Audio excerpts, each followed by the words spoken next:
It's been left as loose surface ever since, awaiting study to see if it's going to subside again. Now, your report 2011 says that Walker Road is structurally adequate. And of course it is, because it was rebuilt after the flood in 1985 to meet the standard for a bog road. The DCS report suggests, 106 suggests that depressions occurred since the road needs study, and that's not necessarily true. They originally occurred 2002, 2003, and there was an application of a high volume of asphalt just essentially to fill up the depressions, which did nothing to address the underlying issue. The 500 meters that were pulverized were done in November.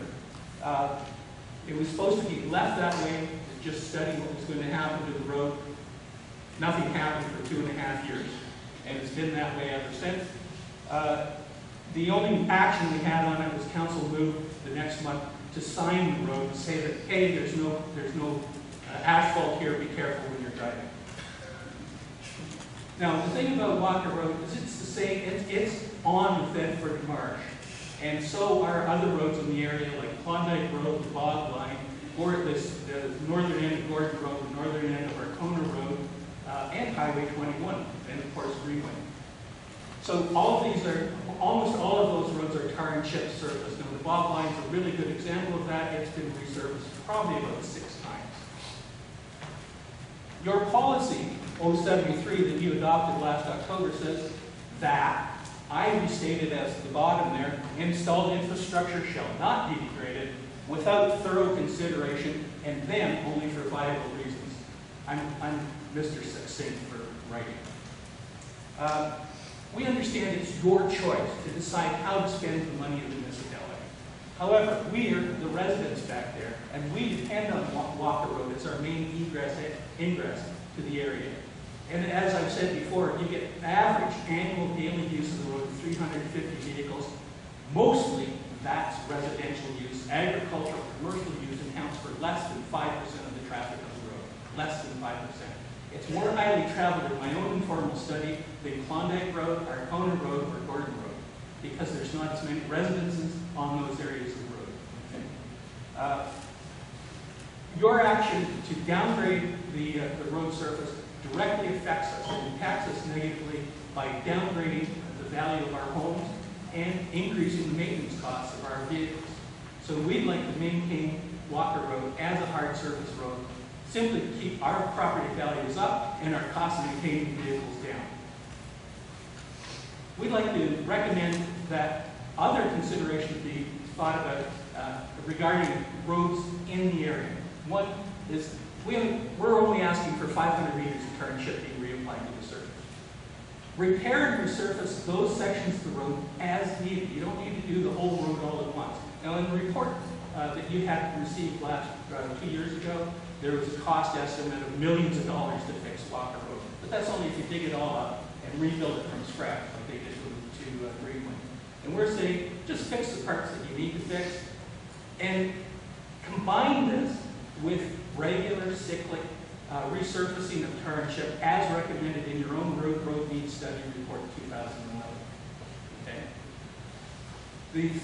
The last thing, the fourth thing is divert surface water from the roadbed. Now, along Walker Road, there's the ditches I don't think have been cleared since they were installed in 1987, 92, somewhere around that point. And there's also been a growth of trees that I think are Chinese elms that are noted for really high, fast-growing root systems that have a tendency to create subsurface voids. So maybe we need to get rid of those trees. I don't know. I'm just making this suggestion that if you get rid of the surface water from around the roadbed, you're going to keep the roads from deteriorating like they had done in the past. And I just want to thank you for your consideration, and I hope that I spoke fast enough and clear enough. You did an excellent job. So thank you. Is there any questions of council? Seeing none, there's a recommendation there that the report be received. Councilor Russell? Yeah, just a comment. I met with Rick and his fellow citizens on this, and I said that they should make a delegation. They already had a petition, but I suggested they make a presentation to got a report later from Brent, Yeah. right, when we considered it in the agenda. So just so Rick knows, there is a report from our Brent saying to this report as well, right? And I think that the bottom line comes right back to is reinstall the hard surface that you paid for 20 years ago. That's really what the bottom line is, correct? That's exactly what we're asking, yeah. Right. And then Just maintain infrastructure, don't take it out. Yep. Yep. So you move the, I'll make some things. Yes. Okay, second by Councilor Scott. Thank you very much.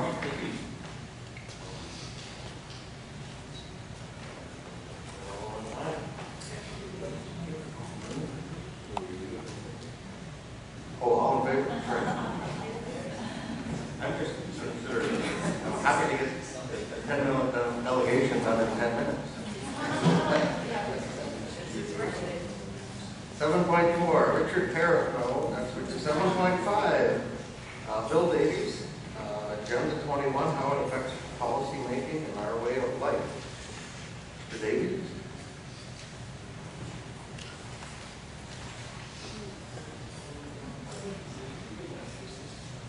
Again, I have the 8-minute timer set, so when the timer goes off, you have 2 minutes remaining.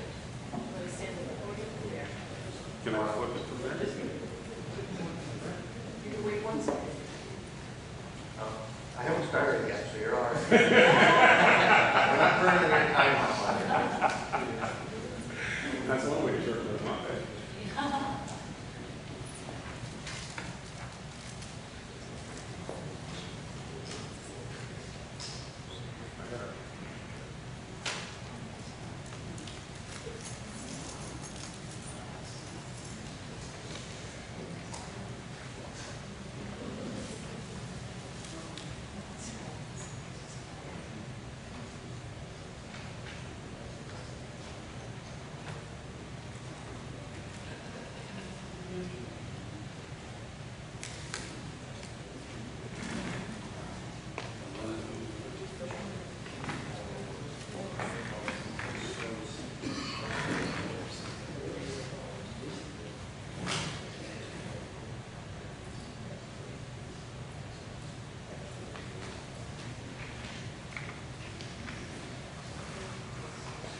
Okay, you'll have to pull the microphone up there.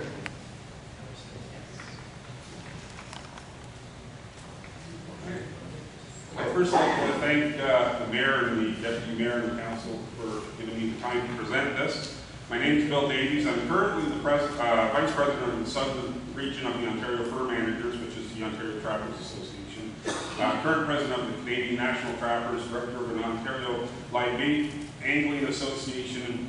I'm a nuisance trapper for several municipalities, including your own. I've been involved in politics, working with government on several different issues, right from white papers to standing committees. We did a report on quite a few years ago on the lead ban fishing equipment, involving the Species at Risk Act. I've worked with government on white papers as a stakeholder with things like the Great Lakes Protection Act and current Invasive Species Act and the Bait Fish Review Group that is now ongoing. Throughout these meetings that I've been having with the government over the years, being an outdoors type and wanting to be in the outdoors, I've heard several different terms coming up, and a lot of stuff has been coming at us with different terminology and wondering where in the world had this been coming from. Some of the stuff that I've heard caused me a great concern, such as when I was working on the white paper to the Great Lakes Protection Act. One of the presenters there, the implication was at the end of their presentation was we may actually have to have sustainable development and the proper holding capacities, the settlement areas, that we might actually even have to start moving people out of their homes in those areas. And I asked about that, and the presenter sort of shrugged his shoulders and said, well, we may have to if need be. Then about a year and a half ago, I watched an interview with Glenn Beck and Brian Loney, which at the end of it was a challenge, and I'd really like to leave this challenge with you too. It was to go to the Canadian government website and research it out yourself. And I did that. I'd like to share some of the findings of the council and hope that they